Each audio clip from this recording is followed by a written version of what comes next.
आपके लिए कहा जाता है कि लॉ एंड ऑर्डर को आपने काफी दुरुस्त किया उत्तर प्रदेश में, पुलिसिया कार्य प्रणाली को आपने ठीक किया, लेकिन इन सब के बीच जब कानपुर जैसी घटनाएं हो जाती हैं तो कई गंभीर सवाल खड़े हो जाते हैं।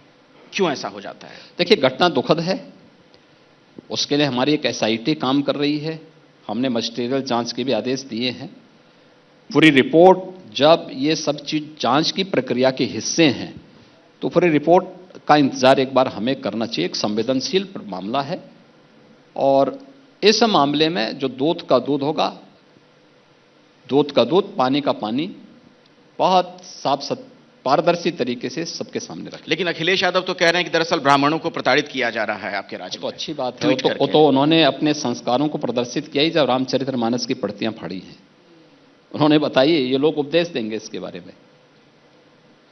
योगी जी, आपसे इस सवाल का जवाब लेना बहुत महत्वपूर्ण है। ये सेंसिटिव मुद्दा भी है। कल मैं बागेश्वर धाम में थी। आपने उनके पीठाधीश्वर के बारे में सुना ही होगा, धीरेन्द्र कृष्ण शास्त्री जी। उनसे जब सवाल और जवाब का सिलसिला चल रहा था तो उन्होंने हिंदू राष्ट्र, अखंड भारत हम बनाएंगे, हिंदू राष्ट्र हम बनाएंगे।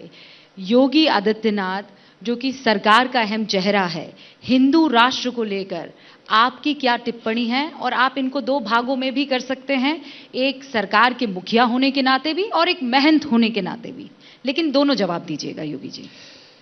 देखिए, सबसे पहली बात तो यह कि हिंदू राष्ट्र से हमारा मतलब क्या है। हिंदू कोई मत, कोई मजहब, कोई संप्रदाय नहीं है। यह एक सांस्कृतिक शब्दावली है जो भारत के हर एक नागरिक के लिए फिट बैठती है उसकी सांस्कृतिक नागरिकता की दिशा से। भारत का कोई व्यक्ति हज करने के लिए जाता है तो उसका संबोधन वहां हिंदू का होता है, हिंदू नाम से जाना जाता है। अगर भारत का कोई व्यक्ति हज करने के लिए जा रहा है, वहां कोई उसको हाजी के रूप में नहीं मानता, वहां पे कोई उसको इस्लाम के रूप में नहीं मानता, वहां उसको हिंदू नाम से संबोधित किया जाता है, तो वहां तो किसी को परेशानी नहीं होती है। और उस परिप्रेक्ष्य में अगर आप देखेंगे तो भारत हिंदू राष्ट्र है, क्योंकि भारत का हर नागरिक हिंदू है, हर नागरिक हिंदू है, क्योंकि यह कोई जाति सूचक, मत और मजहब सूचक शब्द नहीं है। यह हमारी सांस्कृतिक एकता को, जो हिमालय से समुद्र पर्यंत तक के इस विस्तृत भूभाग के अंदर जन्मे हुए लोग, ये अपने आप में हिंदू कहलाते हैं। उस रूप में अगर कोई लेगा तो हिंदू राष्ट्र से मुझे लगता है किसी को परहेज नहीं होना चाहिए। योगी जी, अगर आप इसको मत, मजहब या संप्रदाय के साथ जोड़ रहे हैं तो इसका मतलब हम हिंदू को समझने की भूल कर रहे हैं। एक कार्यक्रम में अमित शाह ने कहा भारत सरकार का एक ही धर्म है और वो है संविधान।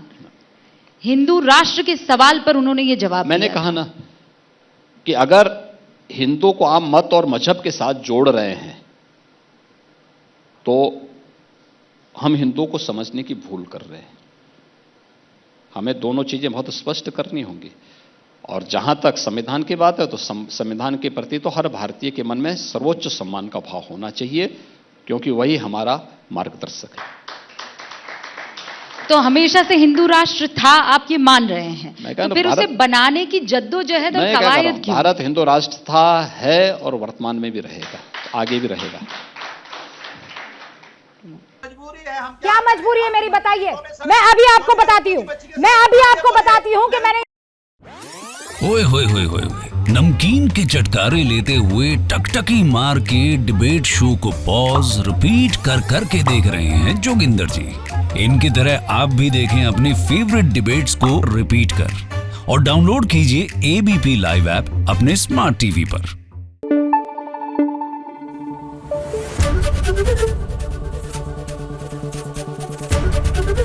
एबीपी न्यूज आपको रखे आगे।